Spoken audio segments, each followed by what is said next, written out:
So welcome to the last part of lecture 4. I hope you had a chance to think about this corollary. Uh, so I will actually walk you through it, but why it's true. So assume that lambda 1 through lambda n are the n distinct eigenvalues with v1 through vn the corresponding eigenvectors. Right? Now, since the lambda i's are distinct,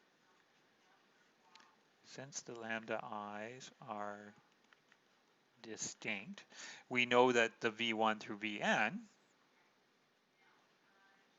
then v1 through vn are n linearly independent vectors in the vector space V, right? But since the dimension of V is equal to n,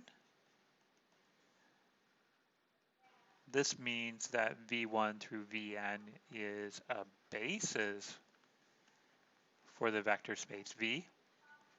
So T is diagonalizable. Right, and that last part there just follows from the theorem we just proved. Let me just kind of go back. Why is that?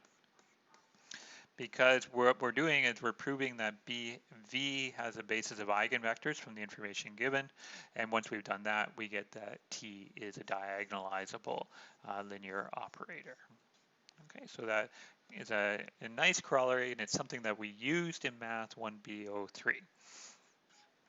Now, one thing you want to really pay attention to, and maybe it's kind of surprising, is not every linear operator is diagonalizable. And you may be thinking, and if you're following along with the course carefully, you notice that sometimes things don't work for R, but when you move to the complex numbers, things all work out. But it turns out even if you allow for complex numbers, things don't become necessarily diagonalizable. Okay, and I wanted to kind of end off with an example to show this. So let's take the linear operator on c squared, so the complex numbers with two copies of the complex numbers, where I take a pair of complex numbers and I kind of do this shifting and operation. The second coordinate becomes the first coordinate, and I set the second coordinate equal to 0. And the first claim is that this linear operator has only one eigenvalue, okay? And the only eigenvalue is 0. So let's check that out. So here's how the operator is defined, and we're looking for all solutions to this particular equation, right? So we want lambda to be an eigenvalue has to satisfy this equation. So this tells me that lambda x has to be equal to y, and it tells me that make sure I do it in the same order. Lambda y is equal to 0. Okay, so when can we have solutions to this? Okay, so we have that if lambda is anything, we have maybe I should say if lambda is not equal to 0, we have only a solution if xy is equal to 0, 0. And why is that? Well, if this guy is not 0, that forces y to be 0. And if this guy, and once this is 0, and if this is not 0, it forces x to be 0. So if lambda does not equal is not equal to 0, maybe I'll write this a little cleaner for you. So if lambda does not equal 0, we only have a solution if xy equals 0, but this is not an eigenvector, right?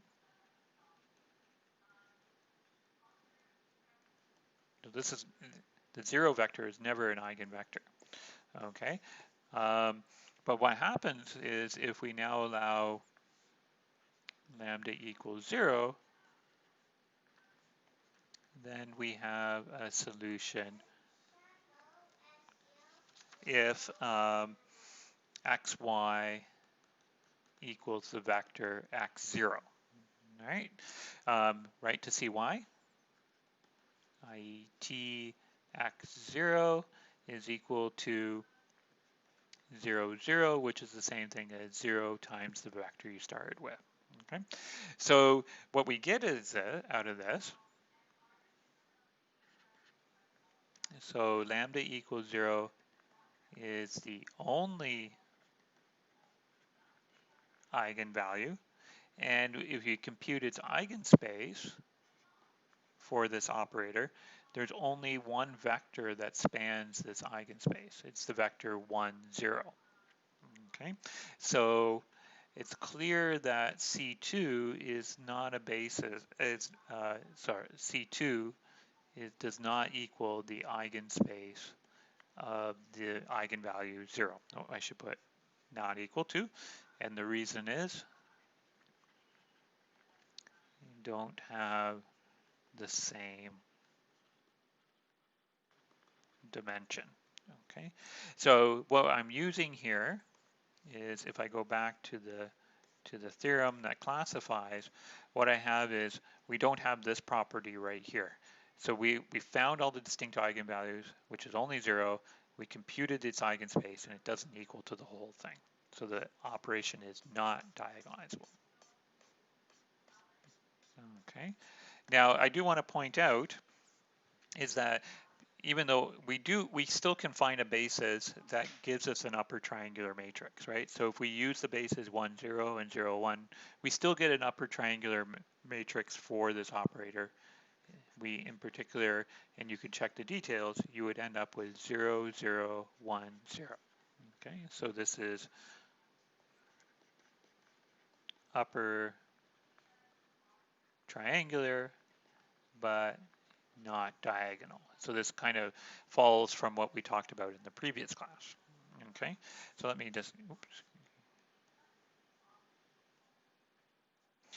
move this up here and give myself some more space. Okay, so let me bring myself back here. So the question is, like, sometimes we can find a basis so that we can make our corresponding matrix very nice. It's all very diagonal.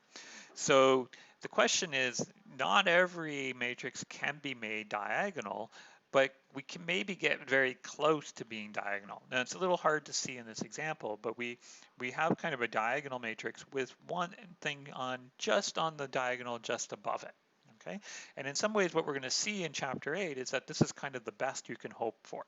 So in chapter 8, which is where we're going to jump to next. So once we finish chapter 5, we're going to jump to chapter 8 because it's a natural continuation. And it's a natural continuation is because what we're going to ask is how close to being diagonal can we get? Okay, so that's where we're going to head off into the next lecture. So we're going to jump from chapter 5 to chapter 8. Okay, so there are a lot of key new results here in this today's lecture. A lot of it you would have seen in Math 1 B03, but in a different disguise. Okay, so we're really looking at everything from the point of linear operators. So we learned about diagonal matrices. We learned about diagonalization. We learned about the eigenspace, E lambda t. And we also learned about a characterization of diagonalization. So again, there's a lot of content here. And I hope you go back to your Math 1 B03, review your diagonalization, and try to think of it from this new perspective. So that's it for lecture 19. As I said, in lecture 20, we're going to jump ahead to chapter 5 and continue to this discussion to kind of like how close can we make our matrix being diagonal. Have a great day.